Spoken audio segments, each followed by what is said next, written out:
नमस्कार दोस्तों, मैं ज्योतिष आचार्य वासुदेव मिश्रा आपका अपने चैनल एस्ट्रो मास्टर वासु में हार्दिक अभिनंदन करता हूं। दोस्तों, आज का यह ज्योतिष का कार्यक्रम आप सभी वृश्चिक राशि वालों के लिए शनि के राशि परिवर्तन प्रभाव को लेकर बड़ा ही खास कार्यक्रम साबित होगा। जी हाँ, न्याय, अधिकार, कर्म और सेवा के ग्रह शनि बीते 29 मार्च 2025 की प्रातःकाल 7:28 पर अपनी वर्तमान राशि स्वयं की मूल त्रिकोण राशि कुंभ राशि को छोड़कर देवगुरु बृहस्पति की अर्धजलीय राशि मीन राशि में प्रवेश कर चुके ने, जहां कि वो साल 2027 के जून महीने की 7 तारीख तक रहेंगे, यानी 7 जून 2027 तक वहीं पर रहते हुए आपको परिणाम प्रदान करेंगे और इसके पश्चात अपनी नीच राशि मेष राशि में प्रवेश कर जाएंगे। तो ऐसे में शनि का देवगुरु बृहस्पति की राशि से गोचर आप सभी वृश्चिक राशि वालों के लिए क्या परिणाम लेकर आया है, इस गोचर काल के दौरान शनि कहां कहां पर आपको शुभ परिणाम प्रदान करेंगे, तो किन किन क्षेत्रों में आपको सावधानी बरतनी होगी और किस प्रकार शनि की ताकत आपके भाग्य की रेखा को बदलेगी, बड़ा तांडव करेगी, सभी बातें बहुत ही विस्तार के साथ आपको बताएंगे। इसलिए वीडियो को लास्ट तक देखिए। और अगर आप अपनी जन्म कुंडली पर हमसे परामर्श लेना चाहते हैं तो आपको हमारा कॉन्टैक्ट नंबर स्क्रीन पर और डिस्क्रिप्शन बॉक्स में मिल जाएगा, जहां से आप व्हाट्सएप के थ्रू अपॉइंटमेंट लेकर अपनी जन्म कुंडली का बड़ी बारीकी के साथ अध्ययन करा सकते हैं।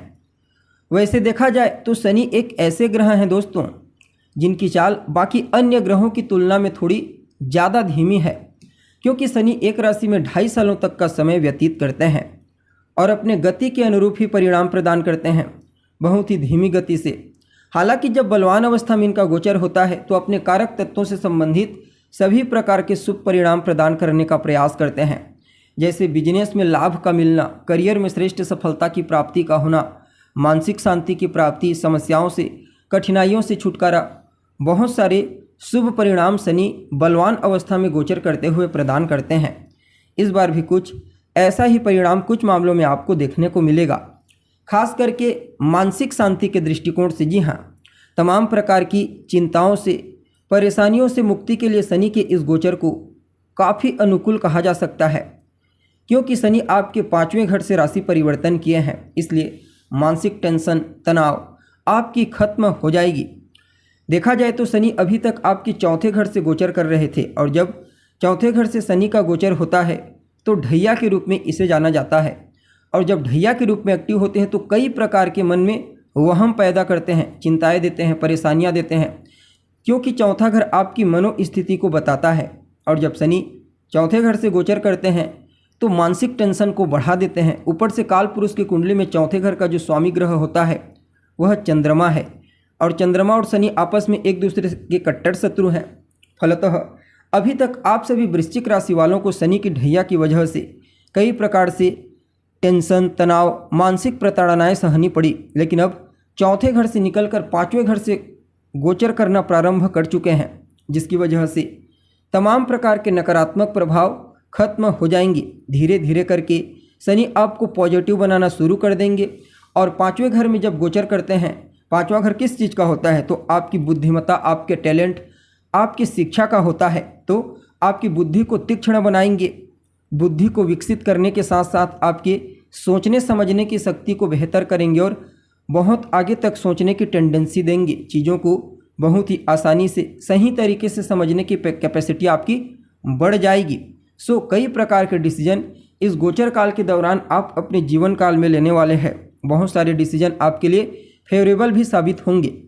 हालांकि कुछ बातों का ध्यान भी आपको रखना है, क्योंकि शनि एक ऐसे प्लेनेट हैं जो अपनी दृष्टि के प्रभाव से डिटैचमेंट पैदा करते हैं, अलगाव, खास करके रिश्तों के दृष्टिकोण से। तो आपके 7वें घर पर उनकी दृष्टि जा रही है, आपके लाभ भाव पर और आपके धन भाव पर। 3 स्थानों पर शनि अपनी दृष्टि से आपको प्रभावित करेंगे। फलतः अर्थ को लेकर थोड़ा बहुत डिस्टर्बेंस पैदा होगा, यानी कि धन को लेकर के कुछ न कुछ सस्पेंस की स्थिति बनी रहेगी। हालांकि आप अपनी बुद्धिमत्ता से चीज़ों को समझकर अपने लिए काफ़ी हद तक इनकम के सोर्स तैयार कर लेंगे, इसमें कहीं कोई दो मत वाली बात नहीं। बाकी भ्रामक स्थिति उत्पन्न करेंगे। हालांकि देवगुरु बृहस्पति जो कि डिस्पोजिटर ग्रह के रूप में कार्य करेंगे आने वाले 2.5 सालों में, अगर आप देखोगे उनके गोचर को तो उच्च अभिलाषी होकर गोचर करेंगे। कुछ दिनों के बाद मिथुन राशि उनकी उच्च अभिलाषी राशि होती है। परिणाम स्वरूप शनि के साथ साथ जुपिटर भी आपको पॉजिटिव परिणाम प्रदान करेंगे, जिसकी वजह से जो आने वाला 2.5 साल का समय होगा वह आपके करियर के दृष्टिकोण से करियर में आगे बढ़ने के लिए, सफलता प्राप्त करने के लिए काफ़ी अच्छा कहा जा सकता है। जो लोग नौकरी की तलाश कर रहे हैं उनकी तलाश पूरी हो जाएगी। जो लोग प्रमोशन चाहते हैं, नौकरी में पदोन्नति चाहते हैं या फिर वेतन वृद्धि चाहते हैं, उनके लिए भी शनि कुछ अच्छे अवसर पैदा करेंगे। और प्रॉपर्टी के कारक हैं, क्षेत्र के कारक हैं, तो कुछ न कुछ इस गोचर काल के दौरान प्रॉपर्टी से संबंधित लाभ आपको प्राप्त होगा। हालांकि जो लोग व्यापार करते हैं उनके लिए, खास करके जो लोग पार्टनरशिप के व्यापार में हैं, उनके लिए रिश्तों के दृष्टिकोण से उतना अनुकूल नहीं कहा जा सकता। अपने पार्टनर के साथ संबंध बेहतर बनाए रखने का प्रयास करना चाहिए। बाकी शनि और बृहस्पति हर प्रकार से आपको भौतिकता के दृष्टिकोण से, आध्यात्मिकता के दृष्टिकोण से बल प्रदान करेंगे, चीज़ों को सही तरीके से समझने की शक्ति, जिसके चलते बहुत हद तक जीवन के विभिन्न पहलू आपके मजबूत होंगे। इवन नए आइडियाज भी आपको प्रदान करने का कार्य करेंगे। खास करके रिलेशनशिप में किस प्रकार से पॉजिटिविटी बनाकर रखी जाए या फिर अपने करियर में किस प्रकार से सक्सेस की प्राप्ति ली जाए, एडवाइजर सलाहकार कौन होगा, कहाँ कहाँ से आपको लाभ मिलेगा, यानी कि आप एक योजना बनाकर आगे बढ़ने का कार्य करेंगे। चाहे फिर आपका लक्ष्य कोई भी क्यों ना हो, ये दोनों ग्रह मिल करके आपको बड़ा ही बेहतर परिणाम प्रदान करेंगे। बाकी आपके पराक्रम, आपके पुरुषार्थ को भी मजबूती प्रदान करेंगे। इस गोचर काल के दौरान आपकी जो डिजायर्स हैं, आपकी इच्छाएं, उन्हें आप अपने एफर्ट से, अपने मेहनत से पूरा करने का प्रयास करेंगे। हालांकि कुछ मामलों में और आपको सावधानी बरतने की आवश्यकता है। शनि जब ढैया के रूप में एक्टिव होते हैं तो परेशानी बहुत देते हैं, मानसिक टेंशन, लेकिन जब ढैया खत्म होती है तो इंसान के अंदर आलस्य बढ़ जाता है। तो इस गोचर काल के दौरान आपको आलस्य बिल्कुल भी नहीं करना है। शनि आपको नए मौके देंगे, उन मौक़ों को पहचान करके अपने करियर में आगे बढ़िए। बाकी चीज़ें अपने आप आपके लिए पॉजिटिव होती चली जाएंगी। फिर भी क्या कुछ उपाय आप कर सकते हैं इस गोचर काल के दौरान? तो रुद्राक्ष धारण करना आपके लिए बड़ा ही श्रेष्ठ कहा जा सकता है। 7 मुखी रुद्राक्ष, 14 मुखी रुद्राक्ष और 17 मुखी रुद्राक्ष, इनमें से किसी एक रुद्राक्ष को अगर धारण कर लेते हैं आप तो भी आपके लिए समय अच्छा रहेगा।